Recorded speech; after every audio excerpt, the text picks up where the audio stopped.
Today on The Loving Truth, I'm giving you a behind-the-scenes look at my signature program, The Decision, which is the only place where I offer direct coaching. You'll hear real questions from members navigating the uncertainty of their relationship, along with my coaching and insights to help them move toward clarity. If you've ever felt stuck, unsure whether to stay or go, these conversations may give you the answers you've been searching for. Let's dive in. When you are in a good enough marriage, how do you know when the problem lies within yourself and you need to appreciate what you have, or the issue lies in your compatibility and the marriage just isn't going to work for you no matter what? I've been waiting for a deal breaker moment for years, but nothing has happened so far. Also, there is more than a relationship to think about in my life. So how do you balance your desires for a connected relationship when your marriage is good enough, with financial security, stable home, secure children? I have heard more than once people say, at least he doesn't beat you. That was where I wrote OMG. Anyone ever heard that before? Like, why are you so unhappy? He's not beating you. This is the standard by which we judge good marriages. Think about that. That's so messed up. But that is not us. That is just our culture and our society and our conditioning. But it's indicative of how people think about what constitutes a good marriage or a bad marriage, or what would make it worthwhile to leave versus not leave, right? So it's built on a premise of what you came into the relationship wanting. I want someone who I can build a family with. I want someone who I share values with. I want someone who comes from a good upbringing or has a sense of family or wants children, all those things, right? Because that's what you want in, call it your 20s, 30s kind of zone. Most women. It's not what I wanted, but that's what many people want, right? And then you end up in your 40s and 50s once you have those things. And now you're like, oh, I want something more. Like, those things are lovely and I don't want to get rid of them. She calls it security, stable home, children that are thriving and doing well. Okay. It's okay to want more. The idea that we go into our marriages thinking what you want when you get married and I don't know, whatever it is, call it 25, call it 27, call it 32, 30, whatever. To think that what you want at that age is the same thing that you are going to want for the eternity of your life. That's one of the things that screws us up, because no one is expecting you to go through any massive change. No one is expecting you to grow. No one is expecting you to want anything different or more or whatever. And so as long as he's not beating you, like, can't you just make it fine? So that whole comment is just telling you about where they're at. Whoever says that to you is telling you about where they're at. And by the way, when you are considering leaving your marriage or ending your marriage, you will trigger the shit out of other people, right? Because I remember people who I was friends with for years. And when I decided to end the marriage, now all of a sudden they just ghosted me, like nowhere to be found. And I was very confused by that.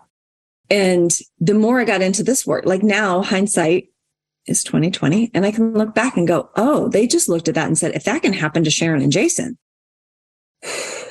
maybe that could happen to me. Like, it automatically causes you to think about your marriage and is it healthy? It's like when someone stops drinking and then they still hang out with their friends that are drinking. Those friends that are still drinking automatically have to go, wait a minute, why am I drinking? Right? It automatically puts up a mirror and says, is that what you want? She made a choice. Is that what you want? So anytime you do something different than the norm, you're going to get challenged by that because you're triggering things in other people. That doesn't mean you don't have to do those things. It doesn't mean you don't have to stop drinking. It doesn't mean you don't have to end your marriage. It just means you have to put it in the context of which it is meant, which it is their stuff and it's not your stuff.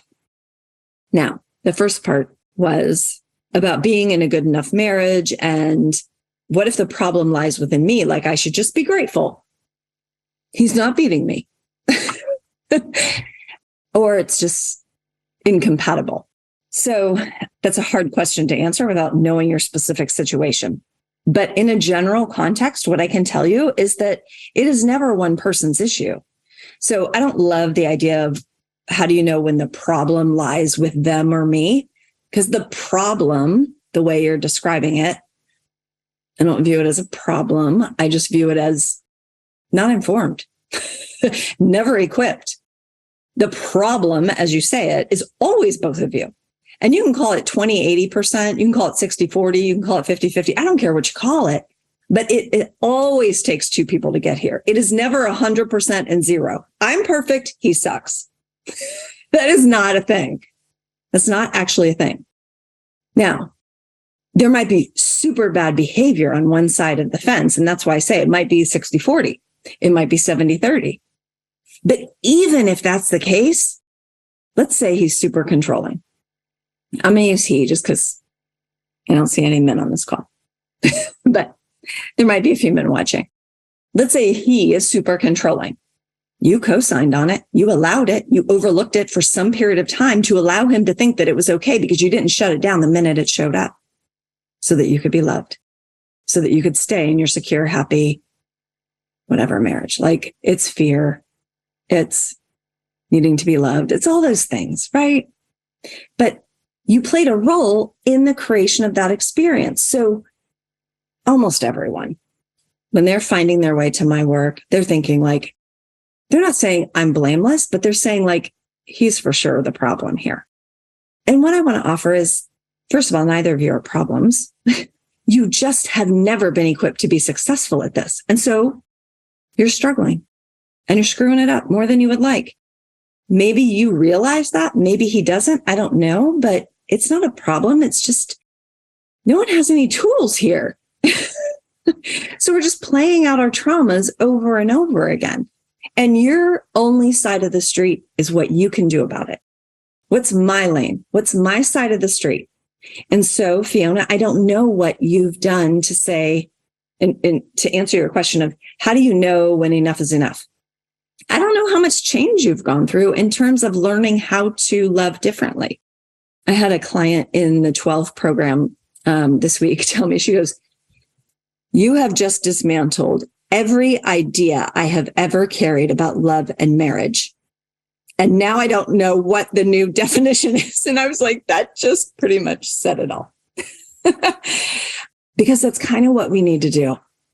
Like culturally, what we think of what love means or what it should look like or what it should feel like, what relationships and marriage should look like and feel like is so far left of center that it's like at some point we do have to blow it up and just start anew. So this is a personal question and there's no wrong answer. Okay. So if you feel like you have done a lot of personal growth and you are really showing up as the woman that you want to be in that relationship, and it still just doesn't fit and it's never going to evolve to a place that feels good for you, then of course you can walk away and go, you know what, this is just not a good fit for us. Or let's say you've changed so dramatically over the course of, I don't know, the last 20 years that now what felt like puzzle pieces fitting together really well 20 years ago now feels like these don't fit at all. That's okay. That's completely okay, but only you can know that. I don't know the ins and outs of your personal situation to be able to tell you, like, now's the time. But what I will tell you is if you are new to the program and you're like, yeah, how long do I have to do this? Like, I really just wanted to come in here and you tell me how to change my husband or give me a permission slip to leave. Like, do it now. It's your life. It's your life. I'm here to be of help and support to you so that you can, call it 2 years down the road, look yourself in the mirror and go, that was a hard time. And I'm proud of how I handled it. But I think if you sit back and you never try and you just blame those around you, you're going to recreate the exact same experience. And a few years from now, you'll be blaming the new guy. He's the problem. You'll say things like I said, my man picker's broken. Which is hilarious to me now because I'm like, oh, it's just my man picker. My man picker's broken. No, it's what I bring to the relationship. It's what I attract to myself. The only other thing I'll say is, we're always growing closer together or further apart in general. We're never just, a lot of people think, we're just the same as we were 5 years ago. I don't think so. I think we are always in motion. To have two people being completely stagnant, never learning anything new or identifying any new desire or dream or wish for themselves over the course of 5, 10, 20 years. Okay. I just don't actually believe that that's true. Most people, no matter what they create, there's more. And that's why what we created in our 20s, it's like, that's what I wanted. And that felt really good. And now I have that. And now I'm like, now what? Now what? And now I want more. Where our partners tend to get really surprised by that because they're like, wait a minute, this isn't the deal. The deal was this other thing. Like I go to work or I provide security and we have kids and we both show up for them, but we don't actually talk about anything besides the weather and the kids. That's the agreement we made. And now you're wanting more. Like one person is reaching for more, which that's the desire, dreaming part of you, the creating part of you. Okay. I'm having a hard time figuring out what my trauma is. I know some people know it was their mother or father or something they can pinpoint in their past that is the trauma they need to heal. I'm having a hard time figuring out what triggered me to be a people pleaser and worry all the time about what might happen. I can't relax and just live life. Any recommendations or thoughts on how we can dig deeper to figure it out to get real healing, to move forward and be our best self? Okay, great question. First of all, not everyone has trauma with a capital T, right? Like, hopefully you all know what I mean by that. I grew up in a fairly normal house. Like there was no one beating me. There was no alcoholics. There was not overt neglect. There was not sexual abuse, right? There's not the capital T traumas. And certainly there's been things that I can look back on and go, I can see how that played out. But here's what I want you to realize. Like, first of all, it doesn't have to be a capital T trauma. We all just, how I try to make light of it because everyone feels that mama guilt. Like, I'm screwing up my kids. Like, yep, your parents screwed you up. You're going to screw up your kids. They're going to screw up their kids. Like, this is what we do. Like we pass along what we know in our hurts and our traumas because it's all we know. And we're just doing the best we can. And they experience that and they learn from that. And then they're going to go through their life experience, carrying some of that, trying to make sense of it. It gets passed down. I'll give you for instance. It's so crazy to me, by the way. So this is Derek and I's second marriage for both of us. As you might or might not know, his ex-wife lives nearby and my stepdaughter, his daughter, lives with her and her husband, right? And so she calls me this week. So his ex-wife is confiding in me about what's going on with her and the daughter. Like, she doesn't confide with me in her marriage, thank God. That would be super weird. But she confides in me about what's going on between her and her daughter. And they had a big blow up fight. And the daughter, my stepdaughter, kind of got in her face, was yelling and swearing and crying and drama, right? And part of the conversation, I can't give all the truth at once because most people can't handle it. But in the midst of that conversation, I'm like, look, she learned that from somewhere. And now she's going to teach that to her boys. And these are going to be boys. So when they're 13 years old and they're up in your face, yelling, screaming, swearing, it's a whole different deal. But this is how it happens. This is generational dysfunction. Now, I didn't come out and say it, but she got quiet. So I know she knows what I meant. And it's true because her mother taught her that's how you deal with things. She taught her daughter that's how you deal with things. Her daughter, unless she learns differently, will teach that to her kids. This is how it happens. Until someone gets conscious and says, I'm not going to do it that way anymore. Then it's just going to keep playing out because that's what we learn. So that's what I mean. Like, it's so subconscious and it's so subtle that it just happens. Like, oh, I'm frustrated. I don't like how you're making me feel. So I'm going to get up in your face. That's what she learned. And she's demonstrating it in front of her boys. She's not doing it to her boys, right? She's doing it to her mom in front of her boys. You can't tell me her boys aren't going to do that to her someday. If she keeps doing it that way, that is exactly what's going to happen, because words don't teach. Life experience teaches. They're learning how to deal with when I'm uncomfortable or I don't like what you're saying, you get up in someone's face, right? But it's that way with everything. You feel sad, eat Oreos. That's what mom did. Like, it's all the same. It's just a different act of behavior. If you can look back and go, oh, I got that from mom, or I got that from dad, whatever. Like, I got that from that experience in my life. I mean, it's helpful, but that's 10% of the equation. The 90% is, now what am I going to do with it? Now, what am I going to do different going forward? That's the 90%. That's what you should be worried about. I always say, like, the whole, like, there's a rear view mirror in your car that's this big, and there's your windshield that's this big. There's a reason the rear view mirror is this big. Like, while it's helpful to spend some time navel gazing and going, oh, that was what happened, or that's where I got, like, it's not unhelpful. But if you spend too much time there and you are not paying attention to where you're going, you're never going to get to wherever it is that you want to be. So if you don't know exactly where it came from, let that be okay. But then turn your focus to your front windshield and go, what am I going to do with it? Because you said, you're like, I'm a people pleaser and I worry all the time. I can't relax and just live life. So you know what the wound is. We don't know where it came from. Call it some version of your past. But here we are. Now what? It's the greatest question. Now what?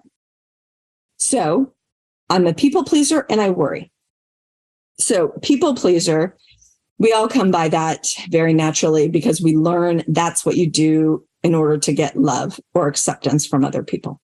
I don't care if it's a parent or a teacher or whatever, like, you're not too long in this world before you learn, like, if you're doing the things that others want you to do, they'll be nice to you. They'll love you. They'll accept you. They'll say you're a good child.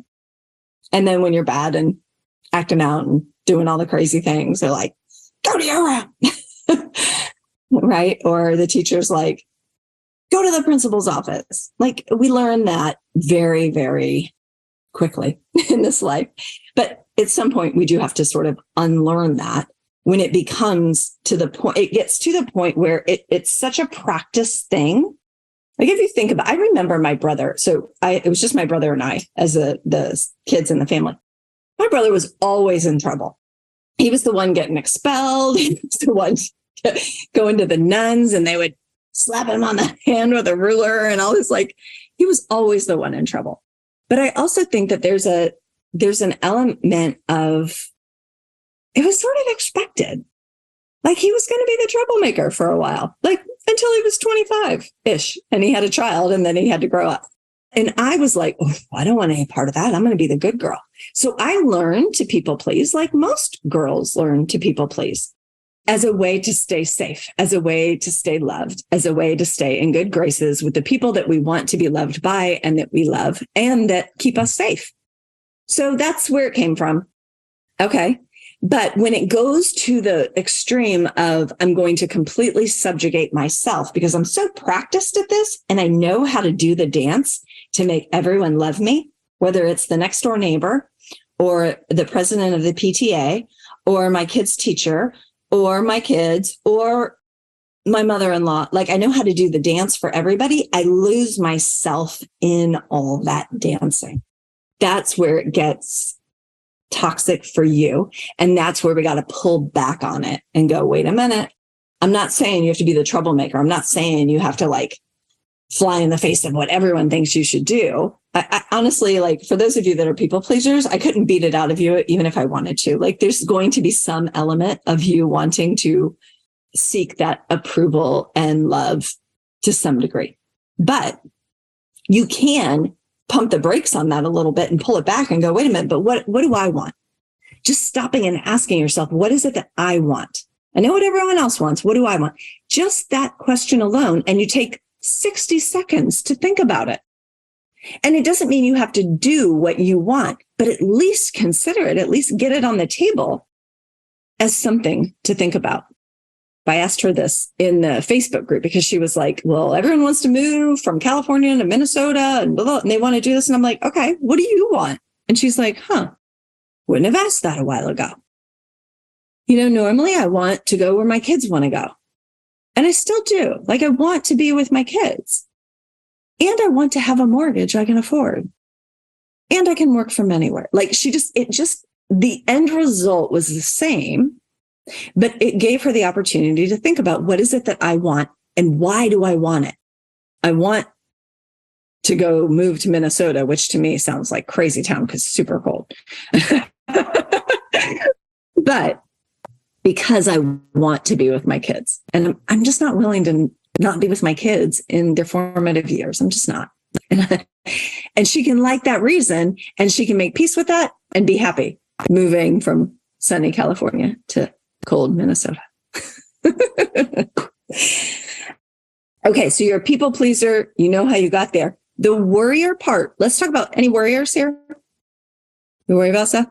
Worrying is like praying for what you don't want, because whatever you place your focus upon will get bigger. So when you focus on all the bad things that could possibly happen, it's like praying for what you don't want to happen. But why do we do it? It makes us feel safe. If I worry enough, like there's some situation, let's just because it's top of mind, because I just said it.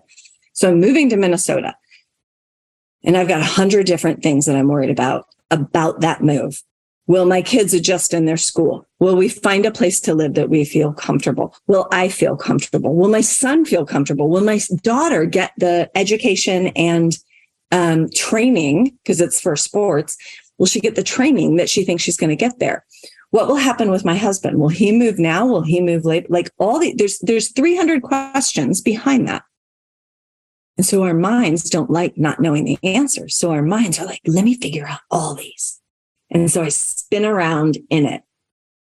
I swim in it. I swim in the worry of it. Let me figure it all out. It's just your brain trying to keep you safe.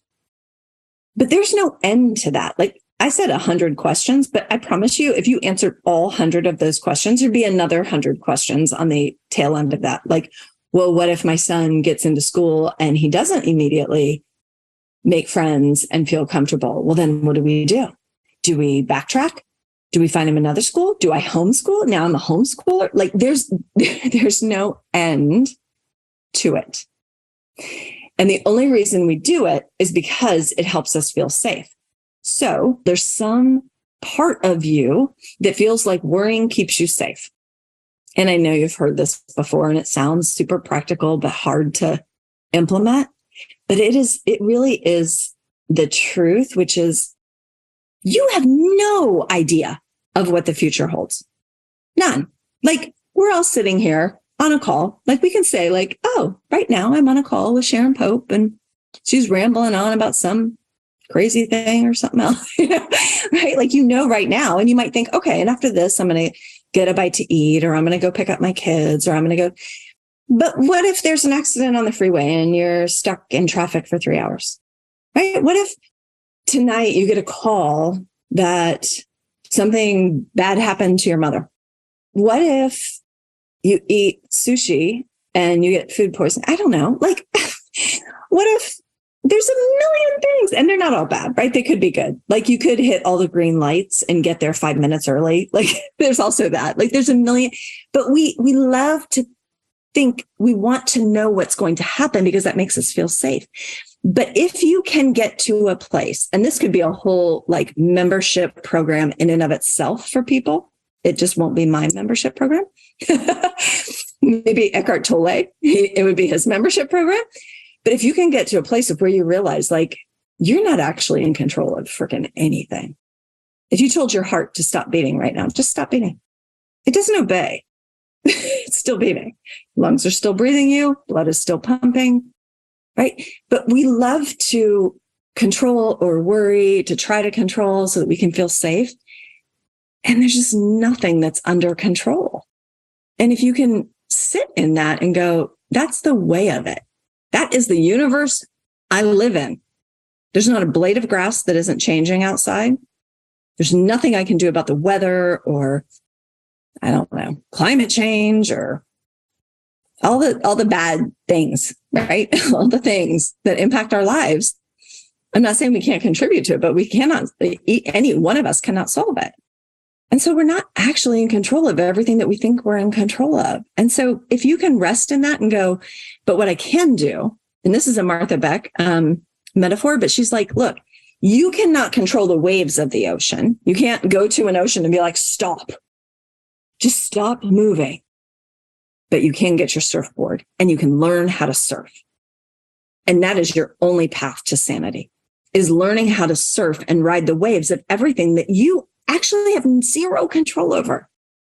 And then you trust yourself that you can have your own back and that you can navigate. If something comes, I'm going to show up for it and I'm going to deal with it. But spending my time now, my present moment now, worrying about all the random happenstance shit that almost all of which will never actually happen. I am robbing myself of the joy in the moment or the presence in the moment with the people that I love because I'm so busy worrying about protecting myself in the future. So just remind yourself, every time you start worrying, interrupt that thought with, I am right now consciously praying for what I don't want to happen. I am making the very thing I don't want to get bigger. It's why, by the way, there's a bunch of studies on this, that when people get a diagnosis, that's a bad diagnosis because there's no good diagnoses, you are healthy. They worsen. They go like, let's say they've had cancer for a year or two and they just didn't know it. And then as soon as they find out they have cancer, it's like, because you can't have cancer and not wake up thinking about it every moment of every day. And what you focus on gets bigger.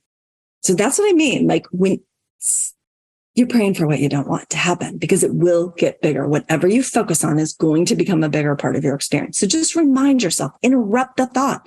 How do you become, if you're a worrier and you know it, how do you become a not worrier? Do it differently. Be conscious of it when it shows up. Very intentionally do it differently. This is not DNA. This is learned behavior. If you can learn it, you can unlearn it. Unlearn it. And force yourself to do it differently. Oh, look at me. There I go worrying again, trying to figure out the world. I'll be safe if I can figure out 300 unanswered questions tonight. And then go on about your life, loving the people that are right there in front of you, waiting to be loved by you. That's how you do it. If today's episode resonated with you and you're ready to find real clarity about your relationship, I'd love for you to take the next step. Apply for a Truth and Clarity session where you'll speak with a member of my team about where you are in your marriage, what's keeping you stuck, and whether my coaching is the right fit for you. You don't have to navigate this alone.